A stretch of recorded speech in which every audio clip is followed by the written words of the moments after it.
Did your father have sexual contact with you? Yes. I would touch him, and we would undress. Is you telling Lyle what? My dad had been molesting me. Season 2 of Monsters has been out for quite a number of weeks now. With impeccable acting and staying true to the source material, Netflix has created a masterpiece. However, underneath a highly praised show, there are some details that Netflix never released to its audience. In this video, we'll be diving into these details to reveal just what Netflix is hiding about Monsters. The creators of the Monster Show tried to stick to the reality of the Menendez family, but there were certain areas they conveniently left out due to the dynamics and narrative of the story they were trying to tell. If you are here, there's a huge probability that you've watched the show. And if you have not, beware as there are spoilers from here onwards. The sexist remark by the prosecutor. The show follows the lives of two brothers, 21-year-old Lyle and 18-year-old Eric, who suffered abuse at the hands of their parents, Jose and Kitty Menendez, which later moved them to murder them in cold blood with a shotgun. They then went to create alibis, pin the murder on the Mafia, and go ahead to live their lives with their parents' fortune, up until they were caught by the law and charged with the murders of their parents. This narration pretty much matches what happened in reality. In the first trial that was held of the boys, they argued that it was in self-defense as they were being repeatedly abused by their father from a young age. And between the ages of 6 and 8, did your father have sexual contact with you? Yes. However, the prosecutors were not buying this and counter-argued that the boys did it because of the financial gain they were to receive upon the death of their parents. And he would fondle me, and he would ask me to do the same with him, and I would touch him, and we would undress. It was at this point that one of the prosecutors on the case, Pamela Bozanovich, remarked that men cannot be raped because they lack the necessary equipment to actually be raped. People's position, first of all, that men cannot be raped since they lack the necessary equipment to actually be raped. They pretty much pursued this argument in spite of accounts from relatives that the boys were abused. Then in the second trial, the fate of the boys was sealed, as they were not allowed to even talk about the abuse, as it was viewed as an excuse. If you've made it this far, how about you consider subscribing to the channel and liking the video? It really helps us out and allows us to keep bringing you high-quality content about the Mafia world. Thanks, we appreciate you. The reason for conviction. The defense attorney defending the boys, Leslie Abramson, had defended a similar case in the past of 17-year-old Arnel Salvatierra, who murdered his abusive father. Due to the count of abuse, they were able to maintain a manslaughter conviction instead of first-degree murder. However, since the judge prevented the sexual abuse from being raised during the second trial, the case was pretty much doomed. Surprisingly, the argument that Lyle and Eric killed their parents for financial gain still remained, and they were charged with first-degree murder. Since there was insufficient evidence to support the financial gain part, the special circumstances aligned with the conviction were lying in wait, which implies that the brothers premeditated the murder. Now this meant that they were eligible for the death penalty, but since the boys had no previous criminal charge, they were sentenced to life in prison without the possibility of parole. However, in the show, Netflix claimed that the abuse charge was taken into account, and this was the reason why they avoided the death penalty. The sexist jurors. In the show, they were swaying beliefs among the jurors of the case, but this didn't reveal the cold reality of the Menendez case. During the first trial, the jurors had an opportunity to listen to a large part of the case, unlike the jurors from the second trial. The jurors on the second trial didn't hear half of what we heard on the first trial. Unfortunately, just like the prosecutors, about half of the jury believed that it was quite impossible for the men to be raped and believed that the boys were lying. It was a classic battle of the sexes. The men did not believe that Jose had been abusing his sons. According to the testimonies of two of the panel's jurors, the side that didn't believe the boys were all men. The men said the boys were lying. Women believed totally different. And because they were so rooted in their sexist claims, they adamantly argued that the boys should be charged with first-degree murder, while the female jurors went with the charge of manslaughter, which carried a far lenient sentencing. We took a first vote, 6 women manslaughter, 6 men first degree. The falsified romantic relationship.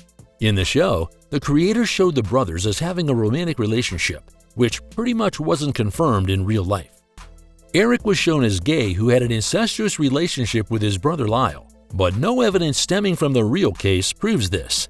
The only indication of this fabrication was an allegation made by one of the prosecutors on the case.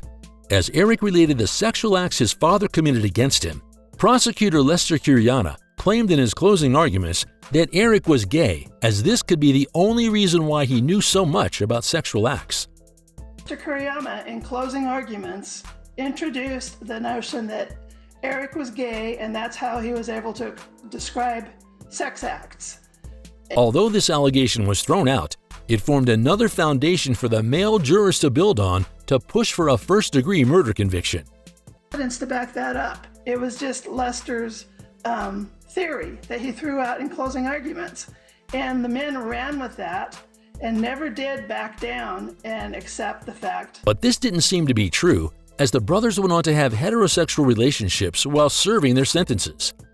In July of 1996, Lyle first married Anna Erickson in a ceremony officiated by Judge Nancy Brown.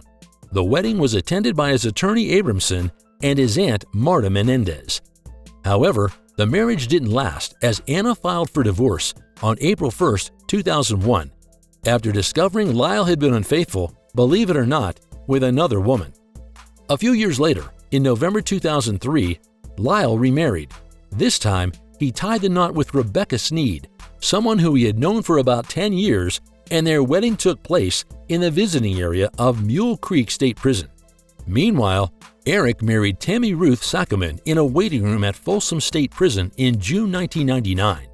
This was a woman Eric had been writing to in prison. Tammy had gotten to know him from the case, and she was one of the thousands of people to write letters to Eric, but hers stood out. Just like Eric, her husband had been abusing her teenage daughter, and the Menendez brothers offered solace to her. They slowly built a friendship, and the rest was history. Their wedding cake was an improvised Twinkie, but it didn't matter, as they were both very much in love, and still remain so today. As an advocate of Eric, Tammy released his review on the show Monsters. He blasted the show for creating such a disheartening slander, with horrible, vile, and appalling portrayals of both him and his brother Lyle. Testimonies of relatives.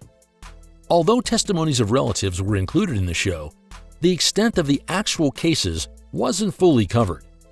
A remarkable event was the unshakable belief of their paternal grandmother, who attended every court proceeding in support of the boys because she knew who her son was. And the main thing that convinced me was the grandmother.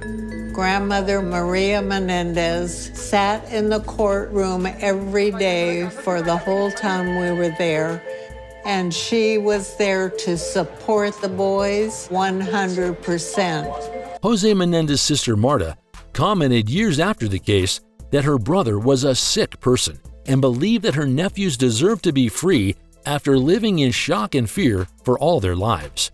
She maintained that the boys killed their parents out of pure fear caused by years of molestation. Andy Cano, Lyle and Eric's cousin, testified in court that Eric told him about the molestations, which he reportedly described as massaging genitals. He asked me if my dad ever gave me massages.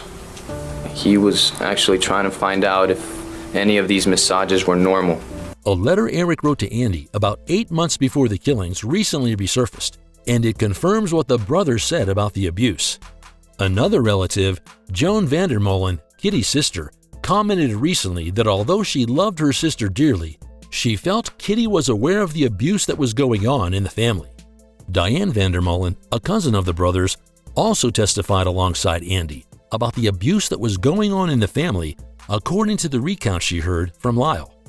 Another of Kitty's siblings, Alan Anderson, testified that he personally witnessed physical abuse being dealt out on the children and Kitty, his sister doing nothing about it when he spent summers with the family. He added that Jose would even take showers with the boys and at other times spent long hours with them in the master bedroom behind locked doors. While two of Kitty's siblings believe the abuse really did happen, her other two siblings, Milton and Brian Anderson, believe this never happened and sided with the prosecution that the motive was money. However, another individual who was not a member of the family, Roy Rossello, testified recently that Jose Menendez sexually abused him when he was 14 years old. The original member of the Menudo boy band claimed that he was drugged and assaulted when he was visiting the Menendez family home in New Jersey. Due to this new evidence, LA County's District Attorney George Gascon announced that his office will be reviewing the case one more time, and any new update will be discussed at a hearing on November 26, 2024. Brothers torn apart. The show depicts at the end that Lyle and Eric will not be going to the same correctional facility, but it doesn't really depict how much they were separated. Lyle was housed in Northern California's Mule Creek Prison, while Eric was at the Richard J. Donovan Correctional Facility, and they stayed separated for 22 years, up until Lyle's request to be with his brother was approved in 2018. And although they were in the same facility, they were housed in different units for about 2 to 3 months until they were finally reunited. With new perspective and new insight on the case, the public believes the case should be reevaluated and the brothers given a fair trial. And some believe that if the case involved the Menendez sisters, the outcome would have been very different. What do you think regarding the case? Do you think the brothers should be released from prison now that they're in their 50s? Let us know what you think in the comments. And for more videos like this, subscribe to the channel and turn on the notification bell.